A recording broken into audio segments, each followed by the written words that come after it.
আরেকটা বড় অস্ত্র বলে দিচ্ছি, নামাজের সেজদায় যখন আপনার মাথা আপনার সবচেয়ে উঁচু জায়গাটা সবচেয়ে নিচু জায়গায় লাগিয়েছেন, আল্লাহর সামনে নত করেছেন, এই সেজদায় তাসবিহ পাঠ করেন সুবহান রাব্বিয়াল আ'লা অথবা সুবহানাকা আল্লাহুম্মা রাব্বানা ওয়া বিহামদিকা আল্লাহুম্মা ইগফিরলি অথবা সুবহুন কুদ্দুসুন রব্বুল মালাইকাতি ওয়ার রূহ পাঠ করেন। করার পর দোয়া করেন। সেজদায় যে দোয়াই করবেন ইনশাআল্লাহ কবুল হয়ে যাবে। সেজদায় যে দোয়াই করবেন ইনশাআল্লাহ কবুল হয়ে যাবে। বলেন সুবহানাল্লাহ। নবী সাল্লাল্লাহু আলাইহি ওয়াসাল্লাম বলেছেন, বান্দা সেজদায় আল্লাহর যতটা কাছে থাকে অন্য কোনো সময় এত কাছে যেতে পারবে না। আর আমরা কি করে টুক করে সেজদা দিয়ে টুক করে উঠে যাই, একটা দোয়া করার সুযোগ পাই না, চান্সও দেই না।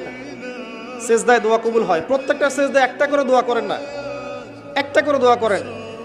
আরবিতে দোয়া করতে বলে সবচেয়ে ভালো, যেগুলো কোরআন এবং সুন্নাহ থেকে সাব্যস্ত।